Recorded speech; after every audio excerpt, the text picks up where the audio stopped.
Vossa Excelência, como vota o ministro Gilmar Mendes? Senhor presidente, tal como eu já tinha anotado na decisão da liminar, indeferitória da liminar, esse é um tema extremamente relevante, que é objeto de uma série de polêmicas e que tem dado ensejo, então, até ao tratamento emocional dessa questão. E, claro, o projeto da Universidade de Brasília, o modelo da Universidade de Brasília, como também já foi amplamente enfatizado, é o primeiro projeto, pelo menos, das universidades federais. E, nesse sentido, evidentemente, ele pode ser suscetível de questionamentos e, eventualmente, de aperfeiçoamentos. Quem acompanha toda essa discussão, e eu tive a oportunidade de fazer essas considerações, tanto naquele despacho quanto agora no meu voto, mas eu não vou ler diante, já do adiantado da hora e também da clareza das posições expostas a partir do magnífico voto aqui trazido pelo eminente relator e dos que o seguiram. Eu entendo que algumas pontuações devem ser feitas, tanto tendo em vista o direito comparado, como também a discussão que se trava no Brasil. Por exemplo, presidente, eu me sinto muito confortável para analisar a questão das ações afirmativas, inclusive como aplicação do princípio da igualdade, como foi destacado aqui em vários votos, mas o ministro Rosa destacou com ênfase, dizendo que a própria realização do princípio da igualdade, em muitos casos, exige uma ação, seja do legislador, seja da administração, seja de algum setor, no sentido de realizar essa equiparação.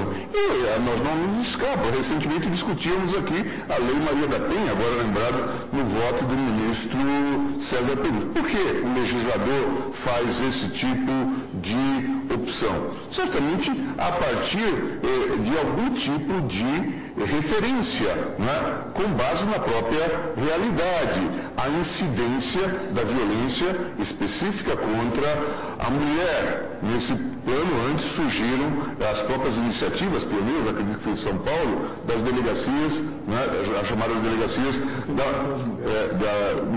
da mulher, para exatamente proteger, e a partir de uma verificação de que este segmento acaba sendo sistematicamente violentado e encontra dificuldades na efetiva proteção. Aí não é por acaso que muitas dessas delegacias são também ocupadas por mulheres, para que, de fato, haja essa inteligibilidade, essa compreensão em relação aos crimes que se perpetram nessas relações. Então, não é estranho ao tribunal esse tipo de reflexão. Como também nós temos as políticas sociais de compensação, a própria Constituição preconiza medidas de assistência social, nesse sentido também de um desenvolvimento social adequado, de uma contemplação da situação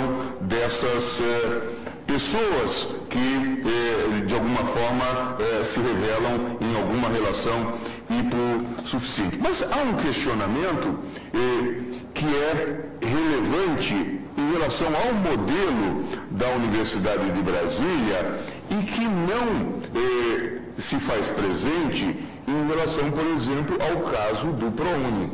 É que, no modelo da Universidade de Brasília, adotou-se exclusivamente o critério racial. Esse é um ponto que precisa ser enfatizado. Nós vamos discutir ainda a questão do ProUni, e lá nós vemos que, a despeito de se enfatizar a questão do negro, também se leva em conta a questão das pessoas pobres. E esse é um debate que está presente, inclusive, nas críticas que se fazem. Aqui não. Aqui não. Na verdade, esse modelo acabou por estabelecer tão somente este critério, o critério racial. E aí, resvalou, inclusive, talvez em razão desse déficit, de ser pioneiro, para uma situação que tem sido objeto de crítica e até de caricatura, que é o tal tribunal racial. De fato, é difícil, presidente, justificar essa ideia do tribunal racial. Embora o modelo, diga-se, um modelo de autodesignação, há um tipo de perguntas que tem sido revelado na mídia, que é feito por esse tribunal, esse chamado órgão de seleção, ou esse tribunal racial. E nós já vimos que ele está longe de ser infalível, como se demonstrou, inclusive, da tribuna, aquela situação de gêmeos univitelinos em que um foi reconhecido como negro e outro não. Mas gerando, então, esse tipo de situação, não é? Que é de difícil aceitação no sistema como um todo. Então, me parece que esse é um ponto que precisa ser enfatizado. Agora, é um programa, eu tinha destacado isso já quando do despacho de indeferimento, do pedido de liminar, é um programa que já vai avançado. O ministro Lewandowski teve a oportunidade de destacar em seu voto que uma das marcas desse tipo de projeto é a ideia de temporariedade.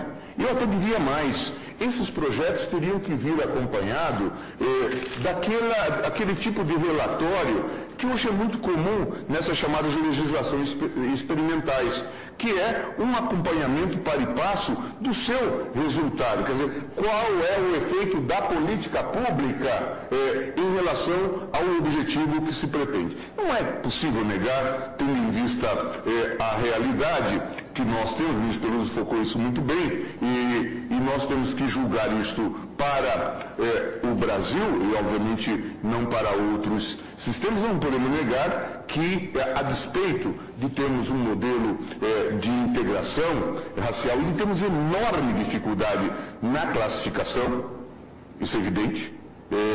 Mesmo a autodesignação prepara dificuldades. Quem é branco, quem é negro. Há pouco tempo a mídia publicava aquela célebre declaração do jogador Ronaldo, o Fenômeno, em que ele dizia do preconceito no futebol, e ele dizia, mesmo branco como eu, e aí logo alguém então apontou que não era exatamente assim, não é? Ou pelo menos que ele tinha uma ascendência, não é? Negra. Em suma, nós temos uma enorme dificuldade de fazer essa classificação. Mas, a despeito disto, nós não podemos negar que, em razão da sistemática adotada do nosso desenvolvimento social, isso não foi falado aqui, do modelo escravocrata de desenvolvimento, que, ao fim e ao cabo, e o que interessa é o resultado, o acesso à universidade pública, e é o que interessa aqui, porque a discussão é o modelo da Universidade de Brasília, acaba sendo dificultado. E nós sabemos por quê. Porque, é claro, em geral, essa população, assim entendida, é aquela mais débil economicamente por razões históricas e, em princípio, não logra condições de pagar essa perversidade do nosso sistema, que nós ainda fazemos mais perverso quando não permitimos a discussão sobre alguma forma de financiamento.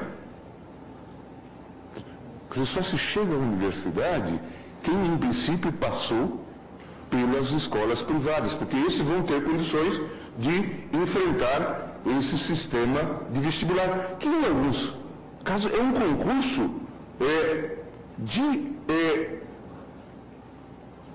dificuldade quase que lotérica. Quando nós temos 50 vagas, 60 vagas de medicina e temos centenas de milhares de candidatos, obviamente que nós sabemos, não é, o grau de dificuldade.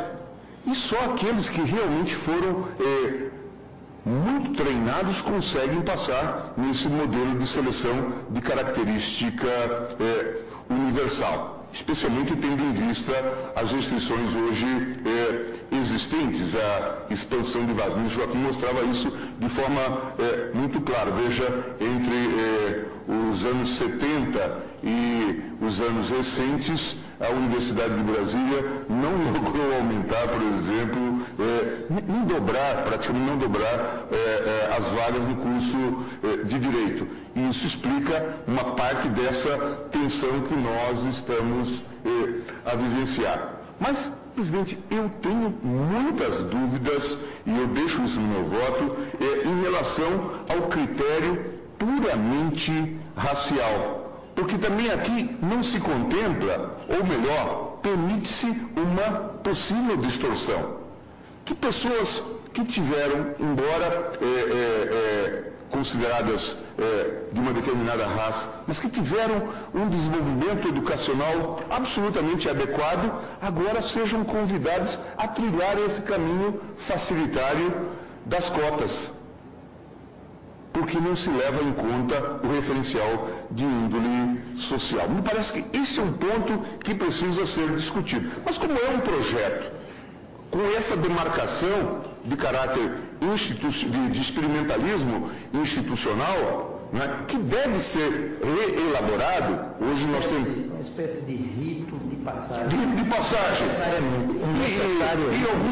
E parte do déficit decorre talvez até do pioneirismo, neste caso específico, não é? Uma vez que já é... Eu ia dizer, eu até ia considerar isso no meu voto, mas me passou. Eu também preferiria que, vamos dizer, o critério racial fosse aliado ao critério socioeconômico. Eu também preferiria como objetivo ideal. Mas eu não posso também deixar de assinalar, já que nós estamos num terreno de discussão, que pode gerar, vamos dizer, revisões benéficas do próprio processo, de apontar que vejo uma certa contradição. Eu não conheço exatamente quais são os critérios que são adotados por essa comissão encarregada da apuração dos destinatários das cotas. Mas me parece que há uma contradição, se é verdadeiro isso, de levar em conta elementos genotípicos para permitir a entrada na universidade de quem, pelas características fenotípicas, nunca foi discriminado. Ninguém discrimina alguém porque fez um exame genético para descobrir que o cidadão tem uma gota de sangue. Mas isso não tem sentido. Quer dizer, aquele que sempre se apresentou na sociedade pelas suas características externas como não pertencentes do ponto de vista fenotípico à etnia negra, mas que genotipicamente pertence, me parece que isso aí é alguma coisa que não permite que ele seja incluído. Isso é alguma coisa que deveria ser pensado, vamos dizer assim, na reavaliação desses critérios de escolha. Esse é um ponto que realmente me incomoda. Eu anotei isso aqui, chamando atenção para esses aspectos. Né? Fatos que são publicados na imprensa. Né? Em 2004, o irmão da candidata Fernanda Souza de Oliveira, filho do mesmo pai e da mesma mãe, foi considerado negro, mas ela não, por esse assim chamado tribunal racial. Em 2007, os gêmeos idênticos Alex e Alan Teixeira da Cunha, isso, assunto que já foi referido, foram considerados de cores diferentes.